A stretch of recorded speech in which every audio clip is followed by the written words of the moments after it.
So the integumentary system.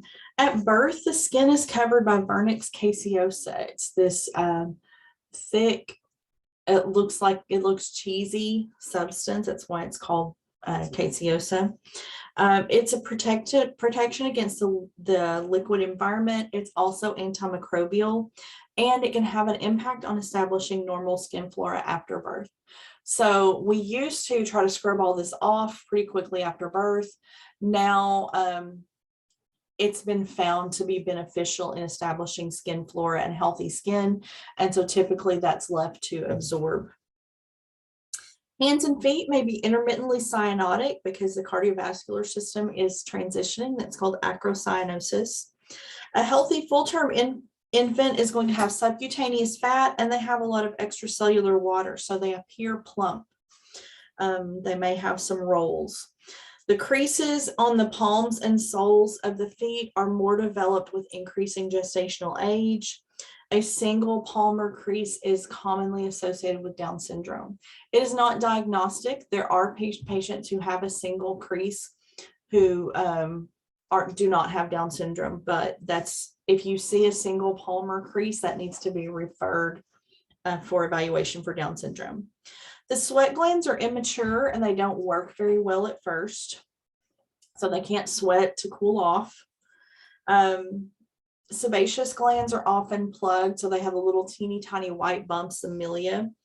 Those should not be squeezed or poked. They'll go away on their own. Peeling occurs a few days after birth, so it's really common for their skin to peel after birth. If they're peeling at birth, it's a sign that they're likely post-term. Erythema toxicum sounds scary, but it's actually a normal skin condition. It looks like red blotches with a little white pimple in the middle of them.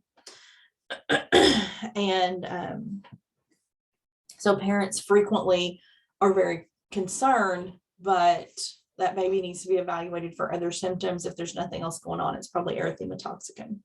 There are some birthmarks you need to be aware of. Mongolian spots, really just like the name, but that's what they're called. Hold on, there is actually another name for those. Give me just a second. Okay, the term for those is slate gray nevus, or slate gray nevi is the plural, and there's a move to move toward that terminology, but you'll hear them called Mongolian spots. They're kind of a blue-gray spot, usually over the lower back and buttocks. They look like bruises. It is really, really, really important that you document those.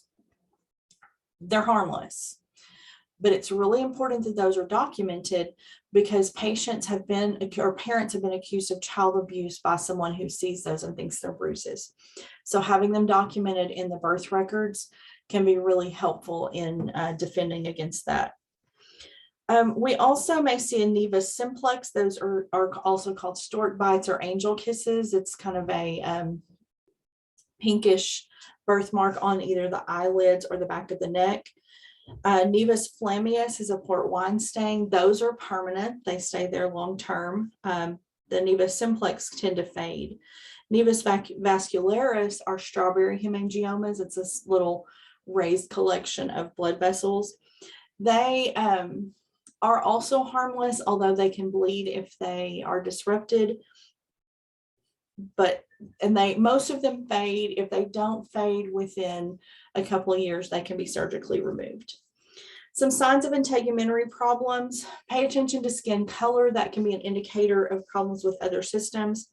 One thing to be aware of is generalized petechiae. If they have little pinpoint dots all over, can be a sign of low platelets or of infection. Next, we're going to talk about the reproductive system.